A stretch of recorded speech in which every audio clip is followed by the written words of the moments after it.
안녕하십니까. 통일나우의 이영아입니다. 한 주간의 통일 소식 브리핑에서 전해드립니다. 통일부는 지난 25일 한반도 평화경제 미래비전 국제세미나를 개최했습니다. 정동영 장관은 축사에서 불일불이 하나도 둘도 아닌 상태, 그 속에서 할 수 있는 것은 평화경제의 길이라며 2026년에는 한반도 평화공존, 화해협력의 신원년이 되기를 바란다고 전했습니다. 이번 세미나는 정부의 국정과제인 한반도 평화경제 및 공동성장의 미래 준비의 실현을 위한 비전과 추진 방향을 모색하고 국내외 공감대를 확산하기 위해 마련됐습니다. 다음 날인 26일 정동영 통일부 장관은 김종혁 한국교회총연합 대표회장을 예방했습니다. 정동영 장관은 역대 정부가 대북 정책에 있어서는 기본적으로 평화적인 접근과 단계적인 접근, 점진적인 접근의 새 원칙을 계승하고 있다며 일단 통신선부터 복원해 서로 비상 상황에 연락할 수 있게 하고 그 다음에 만나야 한다고 말했습니다. 지난 21일 정동영 통일부 장관은 바르토시 비시니에프스키 주한 폴란드 대사를 접견하고 남북한 양측에 공간을 운영 중인 폴란드가 남북한 간 한반도와 EU 사이에 적극적인 가교 역할을 해줄 것을 당부했습니다. 이어 지난 25일 정동영 장관은 케빈 김 주한 미국 대사 대리를 접견하고 내년 4월 미중 정상회담이 예정되어 있는 만큼 북미 정상회담 성사를 위해 한국 정부가 페이스메이커로서의 노력을 강화해 나갈 것이라고 전했습니다.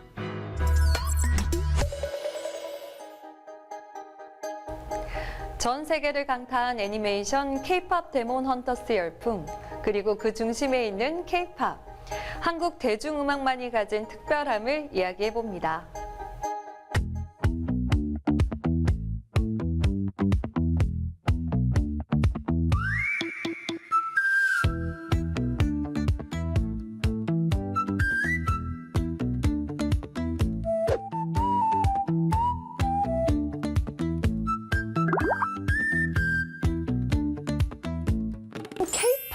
이렇게 전 세계를 휩쓸고 있는데 우리나라 문화가 이렇게 전 세계를 휩쓸었던 그런 역사가 있을까요? 삼국시대. 그 시대는 사실 동아시아 세계밖에 우리는 없었어요. 근데 그 동아시아 세계의 중심은 수나라, 당나라 뭐 그런 거였는데 놀랍게도 고구려 음악이 제일 인기가 많았어요. 기록에 보면은 수서나 신당서 뭐 그런 중국 기록들을 보면은 고구려 음악, 그걸 고려기라고 표현을 하는데 이게 기가 단지 음악만이 아니라 아까도 얘기가 좀 춤이 섞여 있는 그래서 고구려의 호선무는 너무 우리가 칼군무라는 표현에 맞는 그런 모양이어서 너무 좋다. 당나라 고관료가 술 먹고 기분 좋아가지고 고구려식으로 춤췄다 해가지고 또 그게 역사 기록에도 남을 정도로 그 음악 플러스 일본에는 또 백제 음악이 이제 구다라라고 이제 일본인들은 백제를 부르는데 구다라나이라는 표현 들어보셨나요?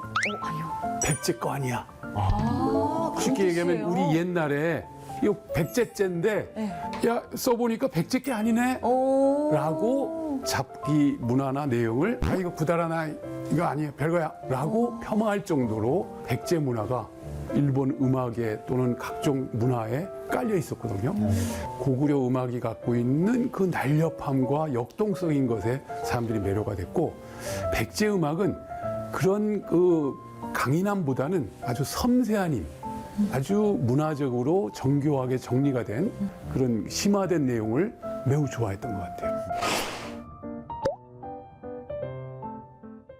K-팝이 전 세계를 휩쓸고 있는데 이 K-팝의 정말 큰 특징 그리고 이렇게 휩쓸 수 있었던 이유는 뭘까요? 저는 선택과 집중 같아요. 그리고 한국 그 대중음악만이 갖고 있는 아주 좀 특징적인 시스템이라고 볼 수 있을 것 같은데 이 K-팝이라고 하는 산업은 한국이 갖고 있는 여러 가지 좀 역사, 사회적인 동력들이나 욕망 같은 것들을 좀 합쳐서 만들어졌거든요. 저는 그 시작을 사실은 88년도 올림픽으로 봐요. 그러니까 올림픽을 통해서 처음으로 한국이라는 나라가 더 이상 로컬한 어떤 나라가 아니라 얼마든지 세계인과 교류할 수 있는 나라라는 거를 또 알게 됐었고 사실 이건 재밌는 얘기인데 당시 그 선수들이 모이는 선수촌 빌리지 있잖아요. 여기에 이제 한국에서 활동하던 DJ들이 가서 거기서 이제 DJ로 클럽에서 공연을 한 거예요. 하면서 외국 선수들이 어디에 춤을 추는지 어느 음악 스타일을 좋아하는 반응하는지를 배워서 네. 그게 실제적으로 한국 대중음악의 혁신에 굉장한 큰 역할을 했다라는 거죠. 실험을 해봤구나. 그렇죠. 거기서. 그러니까 케이팝의 실험이 올림픽에서 이미 있었다라는 거죠. 그리고 이제 예전부터 갖고 있었던 아까 뭐 김시스터즈 얘기도 해주셨지만 그 이후에 이제 윤복희 씨 같은 경우는 코리안 키튼스라는 그룹을 통해서 그 베트남전 당시에 월남전 당시에 그 USO라고 하는 그 투어를 따라다녔어요. 월드 투어를 했네요. 월드 투어를 실제로 했죠. 그리고 80년대 조용필은 한중일 가수들이 모여서 실력을 겨루는 축제에서 최고의 가수로 인정돼서 강제 일본 진출까지 했었죠. 그러니까 이런 실력이나 세계 속에서 인정받고 싶어하는 욕망은 있었는데 이거를 이제 이수만 씨가 하나의 산업으로 만들어냅니다. 그러니까 이분이 생각한 게 뭐냐면 이게 지금의 케이팝의 특징에 다 녹아 있는데 기본적으로는 어떻게 대중음악을 주먹구구식으로 만드는 게 아니라 마치 공장처럼 통제해서 시스템으로 만들 수 있을까? 그게 1번이었고요. 두 번째는 이걸 우리끼리 소비하지 않고 어떻게 하면 외국에 내다 팔 수 있을까? 왜냐하면 일단 시장이 너무 작아요. 지금의 한국 내수 시장이 7위인데요. 당시에는 그 순위권에도 없었거든요. 그러니까 아무리 열심히 음악을 만들어도 팔 시장이 없기 때문에 애초부터 세계 시장에 대한 고려를 하지 않을 수가 없었어요. 한국은 그 점에서 어떻게 보면 우리가 갖고 있는 한계가 기회가 된 이제 셈이 된 거고요. 마지막으로 세 번째가 그러면 어떻게 이런 빠른 트렌드에 적응할 수 있게 음악을 이렇게 양산해낼 것인가. 요 세 가지가 결합된 게 케이팝이에요. 네, 이거를 문화적으로는 미국이나 일본에서 하기는 하지만 그들이 잘하지는 못했던 퍼포먼스 위주의 그룹 음악으로 이제 보여준 것이 바로 한국 아이돌이라고 볼 수 있죠. 지금 말씀하신 것처럼 음악만 잘해도 된 건 아닌 것 같아요. 우리 미술도 마찬가지거든요. 그러니까 미군정 시대 때 이제 추상 미술이 막 들어오기 시작했어요. 근데 그것이 들어왔을 때 그것이 우리가 자기로 이제 해석해내기 시작하는 거죠. 앵포르멜, 뭐 이런 모노크롬 이런 것들을 뭐 실존 전쟁이 있었으니까요. 실존을 결합시키기도 하고 한국적인 모노크롬을 만들어내는 거. 그러니까 이것이 자연스러워졌다는 거죠. 미국을 배워 서양 걸 배우는 것이 아니라 내 것처럼 완전히 익숙하게 저변화되는 거 안에서 자기 것이 섞이니까 이제 어떻게 되냐면 해외 팔리기 시작하죠. 그래서 지금 말씀하신 것처럼 춤, 음악, 미술 이런 것들이 저변이 같이 이제 올라가면서 이제 세계가 꼭 우리 거고 우리 거가 세계 거고 이건 동시대성의 학습된 친구들이 성장하고 있다는 거 되게 중요한 것 같아요. 그게 저는 한국 민족이 갖고 있는 우리 민족이 갖고 있는 그 향상심이라고 생각하거든요. 그러니까 오리지널리티를 굉장히 존중해요. 그런데 오리지널리티를 존중하면서 어떤 생각을 갖고 있냐면 우리가 그 나라보다 더 잘할 수 있다고 생각해요. 예전 불교 문화도 조각을 이렇게 만들었으면 우린 더 훌륭한 조각을 만들 수 있다. 석굴암이 그거예요. 왜냐면 국민이 되게 잘하실 것 같아요. 석굴암 우리 너무너무 아름답잖아요. 그게 당나라 국제양식이에요. 그런데 당나라 사람들도 뻑갔어요. 왜냐하면 인간의 몸을 가장 아이디얼하게 표현하는 것이 가장 이상적인 몸이다 생각했어요. 그런데 인간의 몸이 가장 아름다움을 어떻게 돼요? 몸짱이잖아요. 바디를 몸짱이라 하니까 석굴암 바디를 명확하네. 석굴암 몸을 자세히 보세요. 몸짱인데요. 그래서 굉장히 쉐입이 좋아요. 네, 섹시해요. 더 중요한 게 뭐냐면 얼굴이에요. 눈에서 정체성을 줘야 돼요. 여러분들 제가 석굴암 바디 얘기했더니 그랬어? 라고 지금 놀라시잖아요. 근데 왜 인식을 못했어요? 이 얼굴에서 오는 정신성, 눈에서 오는 정신성을 너무 잘 표현했기 때문이에요. 이게 논리적으로는 돼요. 정신성과 아름다운 바디 결합이. 너무 어렵잖아요. 석굴암이 케이팝이에요. 뭐냐면 그러니까 노래를 잘하면 노래를 잘하는 거지 잘생긴 게 아니거든요. 춤을 잘 추는 거는 춤을 잘 추는 거지 몸짱인 게 아니에요. 근데 그걸 우리는 어떻게 하냐? 귀여운데 춤은 미국의 스트릿 댄서처럼 춰야 되고 노래는 R&B 가수처럼 불러야 되고 그 모든 예술성은 그거는 또 무슨 현대미술가처럼 해야 되는 거죠. 그래서 이거의 집합체가 요즘 이걸로 터진 거 아닐까 싶습니다. 이거 아시죠? 이 테니스 황제 조코비치가 세레모니를 이걸로 했어요. 네, 케이팝 데몬 헌터스. 이게 전 세계적으로 진짜 차트를 다 휩쓸었어요. 그 어떤 특정 주에 이 OST에는 4곡이 전부 10위 안에 올라갔어요. 그러니까 10위 안에 그 캐대언 OST가 줄 세우기를 했었는데, 예, 그러니까 그 정도로 지금 이 캐대언의 인기는 어마어마하고 최근에 이제 이재 씨가 뭐 그 그 인터뷰를 했는데 아직 정산이 되진 않았지만 정산을 받으면은 뭐 400억 이상 받지 않겠는가. 근데 거기에다가 뭐 부가적인 가치는 말할 것도 없겠죠. 그리고 실제로 이게 물론 뭐 소니 픽처스가 제작을 했다, 뭐 넷플릭스가 했다 그러니까 그러면 이건 한국 작품이 아닌 거 아니냐, 막 이런 논쟁이 있었는데 저는 사실은 이런 얘기를 외국 애들한테 하면 왜 너희들은 그런 바보 같은 논쟁을 하고 있냐 이렇게 얘기해요. 왜냐면 우리가 즐기는 거는 한국 문화인데 왜 거기서 국적 타령을 하고 있냐는 얘기죠. 그리고 지금 이거를 어떻게 보면 그동안은, 그러니까 우리는 우리끼리 있을 때 한국 사람을 우리가 한국인이 차별하진 않잖아요. 하지만 어찌 보면 이걸 만든 캐나다계 한국계 캐나다인인 매기관 감독님이라든지 이걸 부른 사람들은 전부 코리안 아메리칸들이란 말이죠.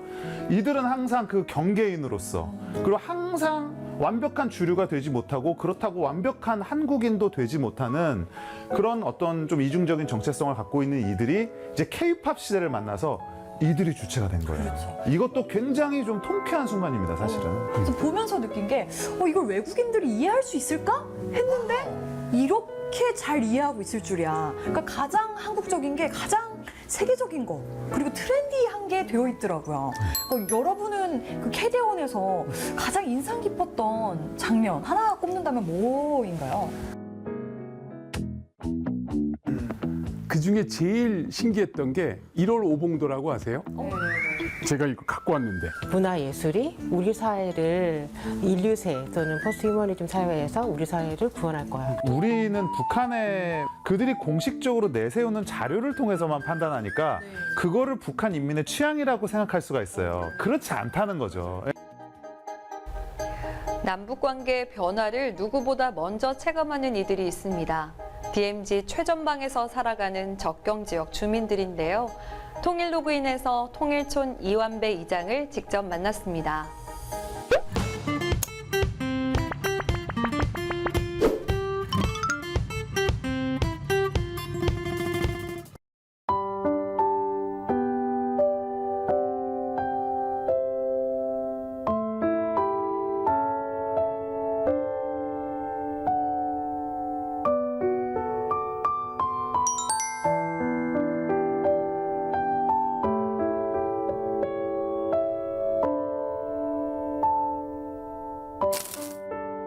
안녕하세요.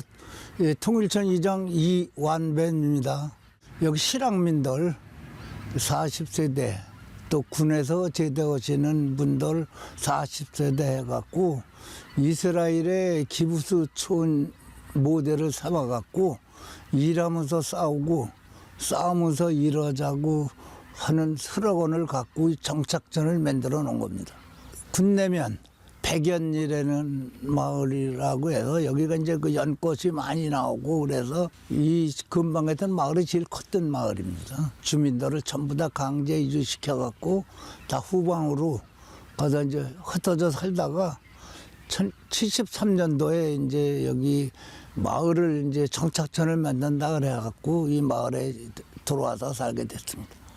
아무 민간인도 없고 우리 주민들만 있고 그 논에 그냥 철조망, 나무 뿌리 뭐 이런 게 그냥 꽉 차갖고 지뢰도 많이 없고 돌아가신 분들도 많고 그냥 밥만 먹으면 이제 그거를 다 농경지를 정리하고 이렇게 하면서 이제 생활을 시작한 거죠. 여기 주민들이 이 마을을 정착촌을 만들기 위해서는 많은 희생들을 하고 뭐 해서 이제 고생들을 많이 했죠. 맨 처음에 들어와 그는 긴장해서 많이 살았죠. 그러니까 북한에서 그 당시에는 이 대남 방송을 뭐 아주 그냥 뭐 여기가 밤만 되면 그냥 시끄러울 정도로 계속 대남 방송 자기 체제도 선전하고 또 이쪽에서도 그 대북 방송을 또 하고 그러니까는 아주 참 시끄러운 세월을 보냈어요. 전 주민이 전부 다 예비군으로 했어요. 그러니까는 군사훈련도 뭐 계속 받고 보초 쓰고 또 이러다 말고도 북한 상황이 좋지 않으면 마을 방송으로 사이렌이 울리면은 이러다 말고도 다 뛰어와 갖고 다 총받아 갖고 다 이거 진지에 다 따라가서 이렇게 뭐 현역하고 똑같이 했어요. 그 당시엔 관광객들도 발길이 다 꿈틀거렸어요.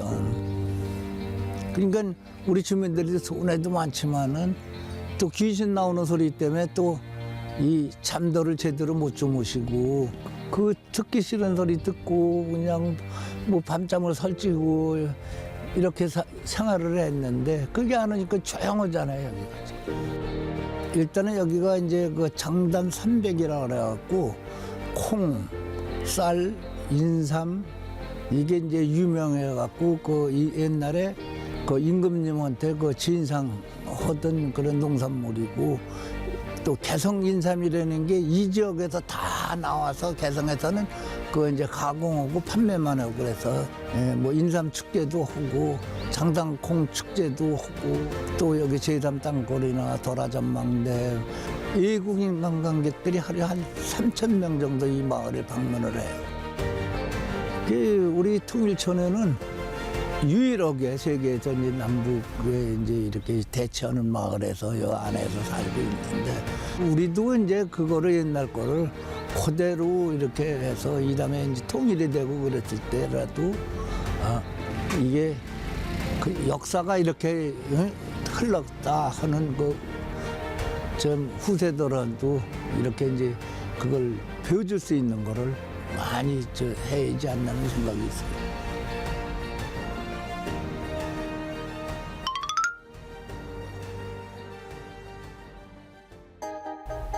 이상으로 통일나우를 마칩니다. 시청해주신 여러분 고맙습니다.